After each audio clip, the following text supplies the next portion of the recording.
La Red Nacional de los Ferrocarriles Españoles. Aquella red de trenes que ha tenido un montón de líneas a lo largo de su existencia, desde su fundación el 1 de febrero de 1947 ha unido las líneas operadas por empresas individuales que separaban la península, sumando un total de 12.700 kilómetros de vías. Pero por desgracia, por el gran cerrojazo de 1985 y a la separación de Renfe en 2005, la compañía dejó incomunicado a varios pueblos y se suspendieron varios servicios que eran iconos de ferrocarril español. Si bien todos los servicios de pasajeros se merecen volver, hoy analizaré las líneas a las que deberían reabrir, tanto por su historia, como por la magnitud de pueblos que saldrían beneficiados. Por eso, hoy presento las 5 líneas de Renfe que deberían volver. Número 5. Empezamos con una línea algo desconocida, la cual si estuviese hoy, arreglaría mucho los horarios de Almería si no fuera por el futuro tramo del corredor mediterráneo. Estoy hablando del ferrocarril de Almanzora, una línea de 318 kilómetros que comenzaba en la estación de Murcia del Carmen hasta la terminal de Granada con 39 estaciones intermedias. En un principio, esta línea estaba planeada como un ferrocarril de carácter transversal. El trazado se construyó entre 1885 y 1907 interviniendo en el proceso varias compañías. El tramo Lorca-Baza fue construida por la Great Southern of Spain Railway Company, mientras que en el tramo Baza-Guadix, de Granada Railway Company estaba a cargo. Por su parte, las secciones de Morega-Guadix y Morega-Granada fueron construidas por la Compañía de los Caminos de Hierro del Sur, propietaria de la línea Linares-Almería. La explotación del ferrocarril estuvo dividida hasta 1947 con la creación de la increíble Red Nacional de los Ferrocarriles Españoles. Durante las décadas de 1960 y 1970 se introdujeron servicios modernos como los TER que hacían la ruta Granada-Valencia, y también fueron muy habituales los expresos Granada-Barcelona. La explotación ferroviaria se mantuvo sin demasiados problemas mientras la demanda del mineral de hierro estuvo al alza, lo que garantizaba un tráfico fluido de mercancías. Sin embargo, en la década de 1970 se cerraron los cotos mineros de la zona, lo que marcó el inicio del declive. En 1984 el Ministerio de Transporte y Renfe, cuyos presidentes eran estos tipos, acordaron el cierre de las líneas más deficitarias que había, entre las que se encontraba el ferrocarril de Almanzora. El 1 de enero de 1985 se clausuró al tráfico la sección comprendida entre Almendricos y Guadix. Otras secciones permanecieron abiertas a pesar de que también se consideraban deficitarias. A diferencia de lo ocurrido con otras líneas de ferrocarril, la Junta de Andalucía dejó de aportar financiación económica desde el primer año de asumir los costes de explotación. La sección Murcia-Águilas también estuvo amenazada, pero la subvención económica del gobierno regional murciano evitó su clausura. En la actualidad, solo se mantienen los tramos de Granada-Guadix, Linares-Almería y Murcia-Águilas, este último está en obras desde 2021, el tramo Lorca-Águilas servirá de base para la LAZ de Almería, pero los pueblos intermedios perderán la conexión, como pasó con la línea de Granada. El antiguo trazado Guadix-Almendricos se encuentra en su mayor parte desmantelado y sin uso, aunque en algunos puntos las vías permanecen intactas. En esta parte algunas de las estaciones se encuentran abandonadas y en mal estado de conservación. Número 5. Número 4. En el puesto número 4 tenemos a un ramal que fue cerrado hace 3 años, siendo una arteria vital para el ferrocarril español. Una línea que conectaba las líneas Alicante-Madrid con Murcia, estoy hablando de la línea Murcia-Chinchilla, también conocida como la variante de Camarillas.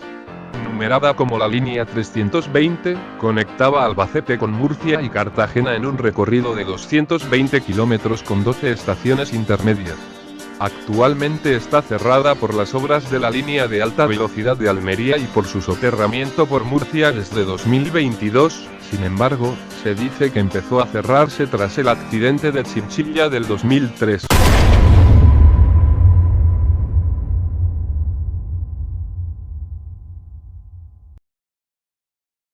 Aquella noche, el Altaria Madrid-Cartagena, compuesto por la locomotora 354.007 con el Talgo 4, paró en Chinchilla para recoger y dejar pasajeros.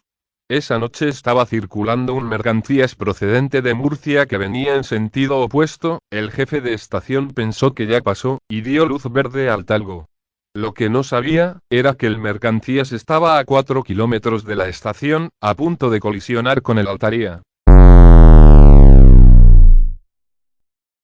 A las 10 menos 20 de la noche, a 3 kilómetros de Chinchilla, los dos trenes colisionaron y tras el impacto, se produjo un incendio que se extendió rápidamente entre los coches del Altaria, resultando calcinadas varias unidades del convoy.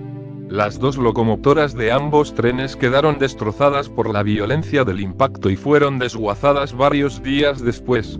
El resultado de la colisión fue de 50 heridos con 19 víctimas mortales, 5 de las cuales eran los maquinistas de ambos trenes.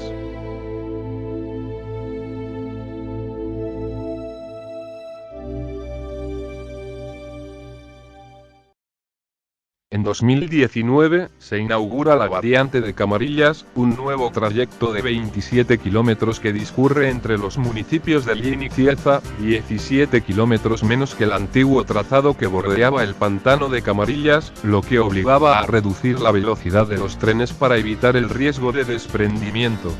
Sus características técnicas, que permiten velocidades máximas de hasta 250 km por hora, y el acortamiento del trayecto han permitido el ahorro de unos 20 minutos de viaje entre Madrid y Cartagena, abandonando la estación de Chinchilla.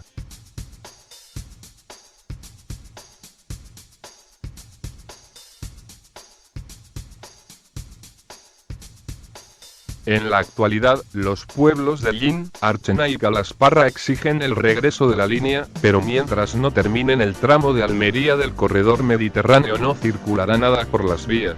Número 4.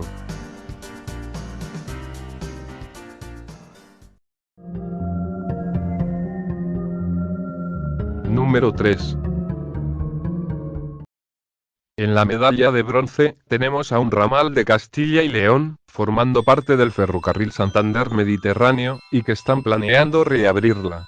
Estoy hablando de la 202, una línea que empezaba en la estación de Torralba y terminaba en la estación de Castejón de Ebro con 24 estaciones intermedias en un recorrido de 197 kilómetros, y unió la línea Zaragoza-Madrid conectando la capital con los pueblos de la comunidad antes mencionada. Esta línea fue una de las afectadas por el gran cerrojazo de 1985 que arrasó con las líneas altamente deficitarias, en otras palabras, vías con un mantenimiento casi nulo y horarios terribles. Para más información sobre el cerrojazo del 85 podéis ver este vídeo de André. La línea se dividió en dos partes, que son Torralba-Soria y Soria-Castejón, esta última es la que se encuentra abandonada y quieren recuperar. Por desgracia, debido al mal estado en el que se encuentra el trazado, es muy difícil que recupere la línea, ni mucho menos al 100%, pero aún así tengo fe en que se pueda hacer volver a la línea. Por todo esto, se queda con el tercer puesto.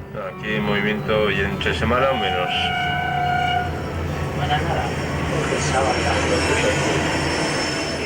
Número 3. Número 2. En la medalla de plata, tenemos a un ramal que formó parte de la línea Alicante-Murcia, y en verano parece evidenciar que si no se hubiera abandonado, todos los trenes irían hasta la bandera.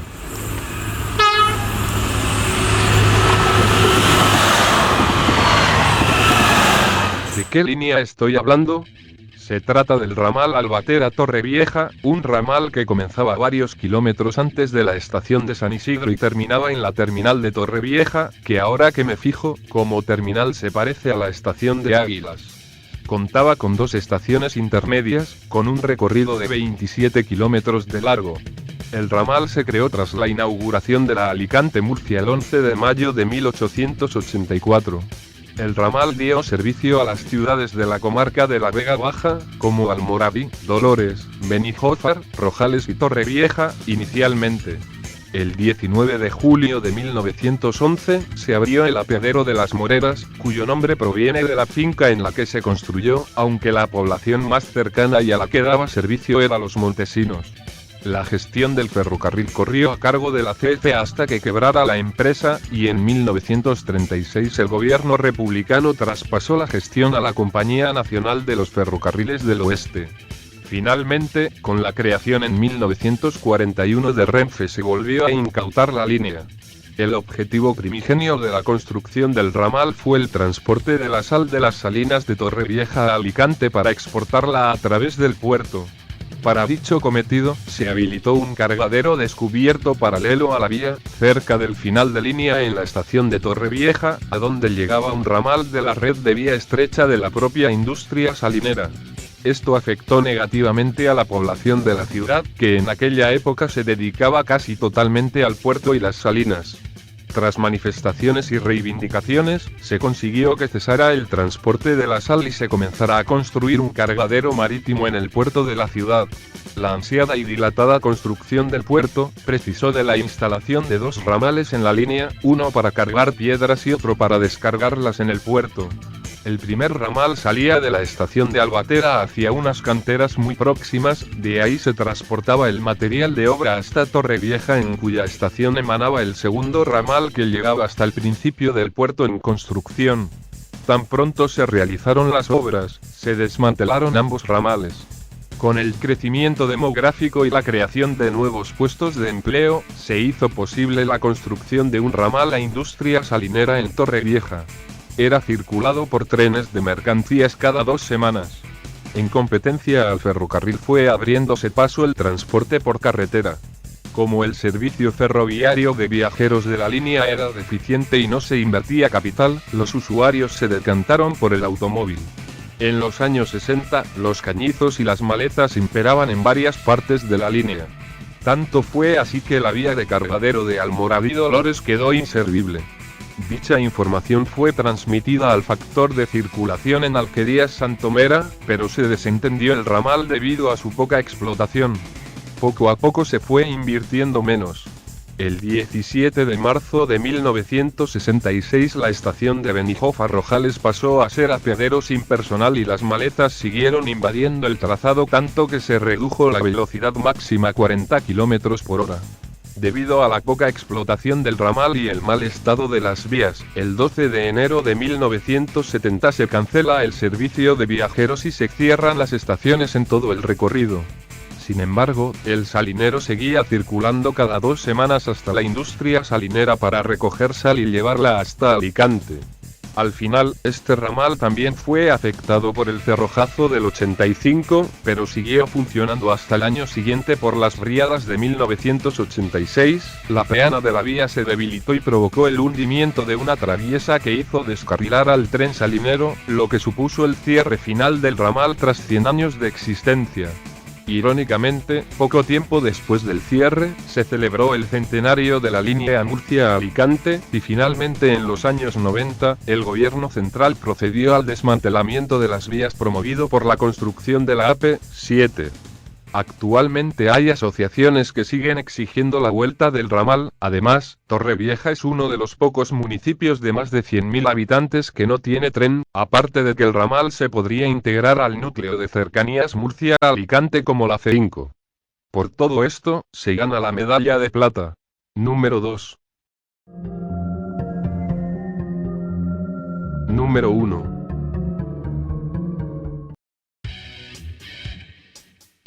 El primer puesto es especial, no es una línea, es una categoría de servicios entera, un icono de Renfe desde los años 70, y que hoy está desapareciendo. Unos servicios que lentamente están siendo reemplazados por el AVE. La medalla de oro se la gana Grandes Líneas. Los viajes de largo recorrido convencionales empezaron a desaparecer en 2020 cuando se suspendieron todos los servicios nocturnos de pasajeros, algunos de ellos, iconos de Renfe, como el Estrella o el Altaria. Los servicios de larga distancia surgieron tras la construcción de líneas superiores a 300 kilómetros de longitud, como la línea Madrid-Zaragoza, inaugurada en 1863, y que posteriormente fue alargada 17 años después hasta Barcelona. En los años 70 se creó la marca Grandes Líneas para todos los servicios de larga distancia. Más tarde los servicios recibirían un nombre individual, como Altaria, cuyos convoyes se hacían con los Talgo 4, 6 y 7 y tenían como destino u origen Madrid, a excepción del Barcelona-Cádiz, apodado como Altaria Triana, siendo renombrado años después como Torre del Oro. El Estrella era un expreso nocturno con coches cama, normalmente con coches de las series 8000, 9000, entre otros, y ofrecía una experiencia inolvidable. El levantarse de la cama e ir al vagón cafetería a tomarte el café mientras ves el paisaje pasar es una maravilla. La larga distancia convencional empezó su decadencia en la pandemia, suprimiendo todos los trenes nocturnos como el Estrella o el Tren Hotel. Los Altaria, Talgo y Arcos que quedaban fueron renombrados como Intercity, nombre que estaba destinado a servicios operados por automotores adaptados para hacer largos recorridos como las series 448, 444 o 432. Los convoyes fueron reemplazados por las series 130, 730, 120 y 121 en la mayoría de sus rutas.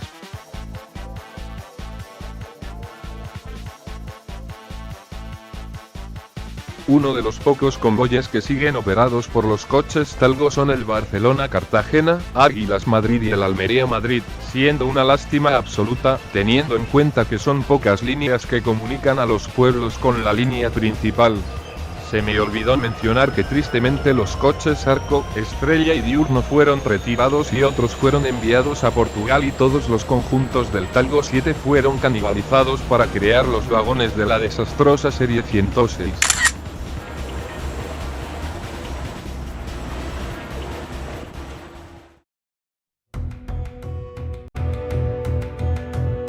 Espero que os haya gustado el vídeo.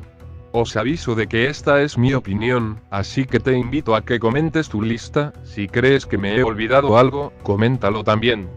Por favor, no te olvides de darle a me gusta, suscribirte al canal y activar la campana magistral para más vídeos como este. Sígueme en Facebook y échale un vistazo a mi perfil de Steam. Este ha sido el especial del Día de la Hispanidad y te deseo que pases un buen día. Hasta la próxima.